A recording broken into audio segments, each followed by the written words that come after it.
बाटो एकदमै डेन्जर है। यो तलको चाहिँ पुरै भिरै भिर छ है।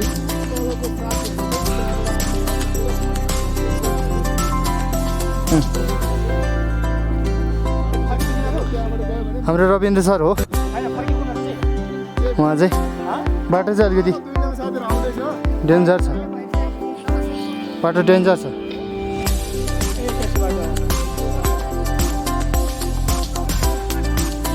यस्तो बाटो हुँदै आउने हो खासमा। रविन्द्र सरलाई अति नै गाह्रो भएको जस्तो लाग्यो मलाई। रविन्द्र सर के छ यहाँको हालखबर? खतम छ एकदमै। तैपनि थकाइ लाग्दैछ, तैपनि उहाँको अनुहार हेर्नु त्यहाँ एकदम मुस्कान रहित।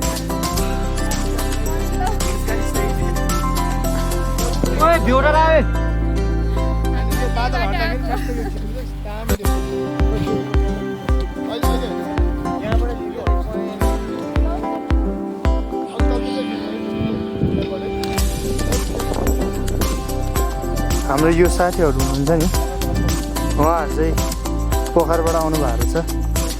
तर उहाँहरू यही के भन्छ यो डाँडासम्म आउनुभयो, यो डाँडासम्म यहाँसम्म आउनुभयो चाहिँ उहाँहरू फर्किनु भएको हो। किनभने यहाँदेखि माथि जानु अलिकति गाह्रो रहेछ भने उहाँ चाहिँ ओह्रालो नै लाग्दै हुनुहुन्छ। उहाँहरू हिम्मत हारेर जानुभयो। तैपनि हाम्रो टिम चाहिँ एकदमै मनोबल बलियो पार्दै माथि माथि आउँदैछौँ है। अब ठिकै छ। यो हो लोक्याम, लोक्याम चाहिँ यही हो।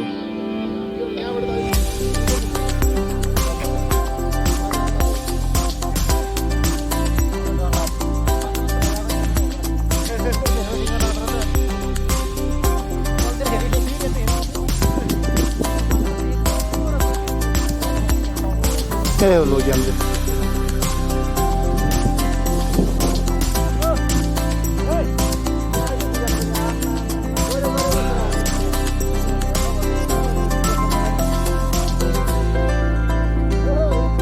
पारिबाट यो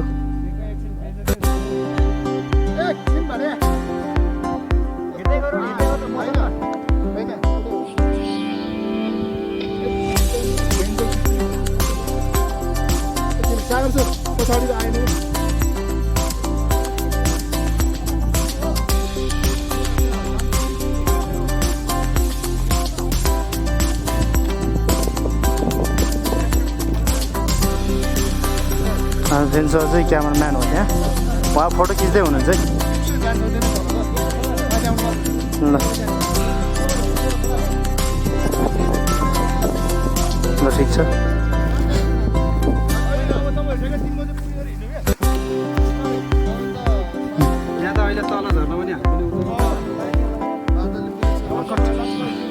अब सर आउँदै हुनुहुन्छ। बाटो एकदम गाह्रो छ है। हाम्रो सागर छ यता।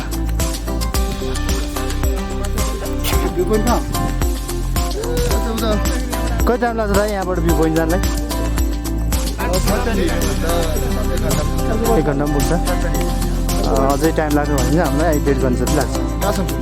हामी माथि बेस क्याम्पमै जाने भयो। हजुर बेस क्याम्प जाने भयो, बिस्तारै गयो भने अहिले त बाटो हो।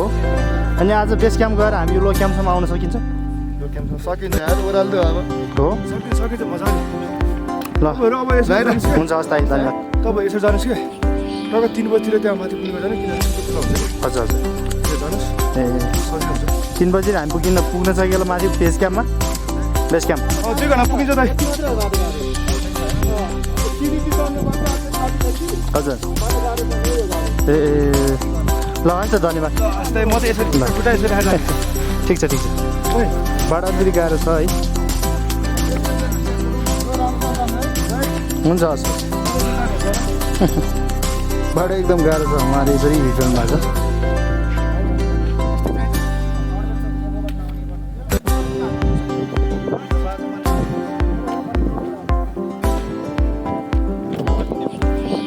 बाटो एकदम डेन्जर है। ल ठिक छ।